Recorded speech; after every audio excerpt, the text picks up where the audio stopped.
नमस्कार विद्यार्थियों, आपका स्वागत है आपके अपने वेदिका क्लासेस के यूट्यूब चैनल में। आज हम बात करेंगे इलेक्ट्रिशियन और वायरमैन में सेकेंड ईयर में थ्योरी सब्जेक्ट के मोस्ट क्वेश्चंस की, जो आपके एनसीईआरटी एग्जाम और विभिन्न प्रकार की प्रतियोगिता परीक्षाओं की दृष्टि से बहुत ही महत्वपूर्ण है। विद्यार्थियों, अगर आप आईटीआई के अंदर इलेक्ट्रिशियन और वायरमैन में सेकेंड ईयर के होने वाले फाइनल एग्जाम की तैयारी कर रहे हैं या इलेक्ट्रिशियन और वायरमैन बेस से किसी भी कंपटीशन की तैयारी कर रहे हैं, तो ये वीडियो आपके लिए बहुत ही महत्वपूर्ण है। आप वीडियो को अंत तक जरूर देखें। आज का अपना पहला क्वेश्चन है कि यदि आईएसआई के अनुसार घोषित वोल्टेज 240 है तो न्यूनतम एकल चरण कार्यशील वोल्टेज कितना होगा। तो यहाँ पे जैसे आपको पता है भाई, जो आपका आईएसआई अनुसार वोल्टेज 240 किया गया है, तो जो न्यूनतम जो कार्यशील वोल्टेज कितना होगा। तो इसमें अपन देखते हैं, तो यहाँ पे अपने चार ऑप्शन है 233, 228, 216 और 200। तो आपको पता है यहाँ पे अपना बी ऑप्शन राइट आंसर होगा, क्योंकि अप्रोक्सीमेट 5% कम ज़्यादा, तो यहाँ पे अपना बी ऑप्शन राइट आंसर होगा 228 वोल्टेज। नेक्स्ट क्वेश्चन अपना है, किसी भी शब्द से तात्पर्य है कि किसी पदार्थ का द्रव्यमान इलेक्ट्रोलाइट से 1 कूलाम विद्युत द्वारा मुक्त होता है। यानी आपको परिभाषा दे रखी है और शब्द का नाम पूछा गया है, यानी वह किसी पदार्थ का द्रव्यमान इलेक्ट्रोलाइट से 1 कूलाम विद्युत द्वारा मुक्त होता है। तो ए आपका हो गया इलेक्ट्रोलाइट्स, बी आपका इलेक्ट्रोप्लेटिंग, डी सी आपका इलेक्ट्रोकोपिंग और डी आपका इलेक्ट्रोकेमिकल इक्विपमेंट। तो यहाँ पे अपना इक्विवेलेंट, तो डी ऑप्शन राइट आंसर होगा इलेक्ट्रोकेमिकल इक्विवेलेंट, विद्युत रासायनिक तुल्यांक जिसे अपन कहते हैं। नेक्स्ट क्वेश्चन अपना है, यूपीएस का संक्षिप्त रूप क्या होगा। यानी जो यूपीएस होता है उसकी फुल फॉर्म के बारे में आपसे पूछा गया है। तो चार ऑप्शन आपको दे रखे हैं, तो यहाँ पे आपको पता है डी ऑप्शन अपना राइट आंसर होगा अनट्रप्ड पावर सप्लाई, यानी बिना बाधा के जो आपको सप्लाई मिलेगी वो उसकी फुल फॉर्म होगी आपको यूपीएस, अनट्रिप्ड पावर सप्लाई। तो डी ऑप्शन यहाँ पे आपका राइट आंसर होगा। नेक्स्ट क्वेश्चन अपना है कि आवर्ती कन्वर्ट कौन सा है, यानी जो क्या करे आवर्ती को कन्वर्ट करेगा। ए रेक्टिफायर, बी आपका डीसी चॉपर, सी आपका है साइक्लोन कन्वर्टर, डी आपका है डीसी से एसी कन्वर्टर, यानी जो फ्रीक्वेंसी को कन्वर्ट करे। तो यहाँ पे सी ऑप्शन अपना राइट आंसर होगा साइक्लो कन्वर्टर्स। नेक्स्ट क्वेश्चन अपना है, पीडब्ल्यूएम का पूर्ण रूप क्या होगा, यानी पीएमडब्ल्यू की फुल फॉर्म क्या होगी। तो चार ऑप्शन आपके पास में अच्छे से देखने पर आपको पता चलेगा। यहाँ पे आपका जो बी ऑप्शन है इसके लिए राइट आंसर होगा पल्स विड्थ मॉड्यूलेशन।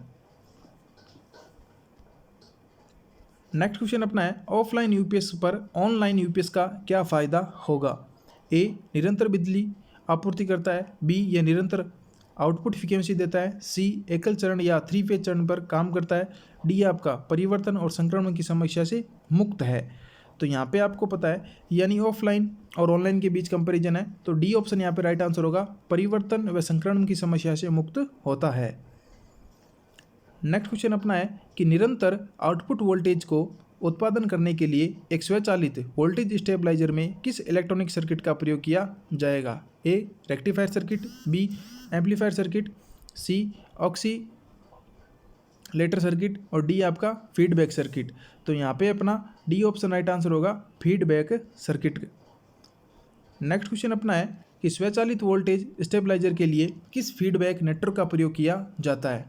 ए आपका है धारा डिवाइडर नेटवर्क, बी आपका वोल्टेज डिवाइडर नेटवर्क, सी आपका टेप ट्रांसफार्मर नेटवर्क और डी आपका है प्रतिरोध तापमान डिटेक्टर नेटवर्क, यानी स्टेबलाइजर के लिए फीडबैक नेटवर्क। तो यहाँ पे अपना बी ऑप्शन राइट आंसर होगा वोल्टेज डिवाइडर नेटवर्क का प्रयोग किया जाता है। नेक्स्ट क्वेश्चन अपना है, चरण बाधा वोल्टेज स्टेबलाइजर में कौन सा विद्युत उपकरण वोल्टेज को सक्रिय कर रहा है। ए ऑस्टेट, बी आपका आउटपुट ट्रांसफार्मर, डी आपका ओवर वोल्टेज रिले, डी आपका अंडर वोल्टेज रिले। तो यहाँ पे अपना ए ऑप्शन राइट आंसर होगा ओट स्टेट।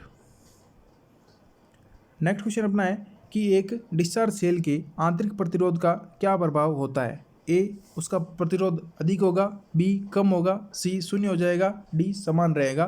तो यहाँ पे अपना ए ऑप्शन राइट आंसर होगा अधिक होगा। नेक्स्ट क्वेश्चन अपना है कि वोल्टेज तथा एम्पियर्स घंटे की गणना करो यदि समांतर में जुड़े 4 सेल 1.5 वोल्टेज तथा 8 एम्पियर प्रति घंटा की रूप से रेटिंग इसकी दर्शाई गई है। यानी आपने 4 सेलों को जोड़ा है समांतर के अंदर, तो आपको पता है जो उसका वोल्टेज तो क्या रहेगा समान, और उसकी जो एम्पियर घंटा दक्षता है वो बढ़ जाएगी। तो यहाँ पे अपना डी ऑप्शन राइट आंसर होगा 15 वोल्टेज और 32 एम्पियर प्रति घंटा AH। नेक्स्ट क्वेश्चन अपना है स्वचालित स्टेप्ड वोल्टेज स्टेबलाइजर का अनुप्रयोग कौन सा है। यानी स्वचालित जो ऑटोमेटिक स्टेप वोल्टेज होता है उसका प्रयोग अपन कहाँ करते हैं, A गीजर में, B ग्राइंडर में, C टेलीविज़न में, D अपना है मोटर पंप में। तो यहाँ पे अपना C ऑप्शन राइट आंसर होगा, टेलीविज़न के अंदर प्रयोग किया जाता है। नेक्स्ट क्वेश्चन अपना है इन्वर्टर का कार्य कौन सा है। यानी जो इन्वर्टर का कार्य है AC को DC में परिवर्तित करना, B है DC को AC में परिवर्तित करना, C है DC वोल्टेज को उच्च DC वोल्टेज में, C और D अपना है AC वोल्टेज को उच्च AC वोल्टेज में। यानी इन्वर्टर तो आप सबको पता है भाई धारा को एक रूप से दूसरे रूप में बदलना। तो यहाँ पे जो इन्वर्टर नाम आ रखा है, इन्वर्टर के लिए जो B ऑप्शन राइट आंसर होगा। यानी DC को AC में परिवर्तित करने का कार्य इन्वर्टर का होता है, जबकि AC को DC में परिवर्तित करने का कार्य होता है रेक्टिफायर का। तो आप ध्यान रखिएगा, अगर आपसे पूछा जाए भाई रेक्टिफायर क्या करेगा, तो रेक्टिफायर AC को DC में कन्वर्ट करेगा और इन्वर्टर DC को AC में कन्वर्ट करेगा। तो यहाँ पे अपना B ऑप्शन राइट आंसर होगा, DC को AC में परिवर्तित करने का कार्य करता है आपका इन्वर्टर। नेक्स्ट क्वेश्चन अपना है इन्वर्टर में आउटपुट ट्रांसफार्मर का उद्देश्य क्या होगा। A input AC step, B input AC step down, C amplifier से AC स्टेप अप करना और D आपका एम्पलीफायर से स्टेप AC स्टेप डाउन करना। तो यहाँ पे अपना C ऑप्शन राइट आंसर होगा, एम्पलीफायर से AC स्टेप करना। नेक्स्ट क्वेश्चन अपना है स्वचालित वोल्टेज स्टेबलाइजर में किस प्रकार के आउटपुट ट्रांसफार्मर का प्रयोग किया जाएगा। यानी जो ऑटो कट होता है ऑटोमेटिक स्टेबलाइजर, उसके अंदर कौन से ट्रांसफार्मर का प्रयोग करेंगे अपन, auto transformer, static transformer, ring core type transformer और D अपना है फेराइड कोर टाइप ट्रांसफार्मर। तो यहाँ पे ये ऑप्शन अपना राइट आंसर होगा, ऑटो ट्रांसफार्मर लगा होगा आपके ऑटोमेटिक वोल्टेज स्टेबलाइजर के अंदर। नेक्स्ट क्वेश्चन अपना है कि नियत वोल्टेज ट्रांसफार्मर किस सिद्धांत पे कार्य करता है। A अपना है सेल्फ इंडक्शन, B अपना है फेलिन पोटेंशियल प्रिंसिपल, C अपना है फेरे रेजोनेंट प्रिंसिपल और D अपना है म्यूचुअल इंडक्शन प्रिंसिपल। तो यहाँ पे अपना जो कांस्टेंट वोल्टेज ट्रांसफार्मर है वो C फेरे अनुनादित सिद्धांत पे कार्य करता है। तो C ऑप्शन अपना राइट आंसर होगा, फेरे रेजोनेंट प्रिंसिपल के सिद्धांत पर। नेक्स्ट क्वेश्चन अपना है सर्वो वोल्टेज स्टेबलाइजर में किस ट्रांसफार्मर का उपयोग किया जाता है। A आपका है स्टेप अप ट्रांसफार्मर, B है स्टेप डाउन ट्रांसफार्मर, C है टोरडियल ऑटो ट्रांसफार्मर और D आपका नियत वोल्टेज ट्रांसफार्मर यानी सर्वो स्टेबलाइजर के अंदर।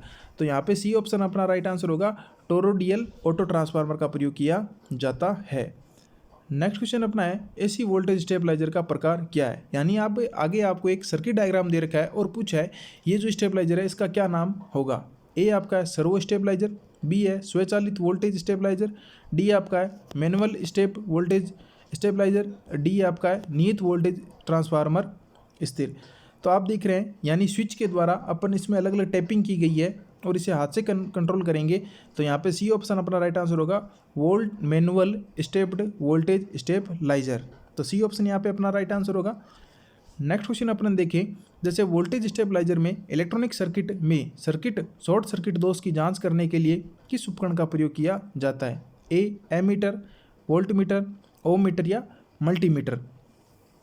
तो यहाँ पे D ऑप्शन अपना राइट आंसर होगा, मल्टीमीटर का प्रयोग करके अपन फॉल्ट को ज्ञात करेंगे। नेक्स्ट क्वेश्चन अपना है एक साधारण इन्वर्टर में महत्वपूर्ण चरण कौन सा होता है। यानी मोस्ट इंपॉर्टेंट स्टेज कौन सी होगी।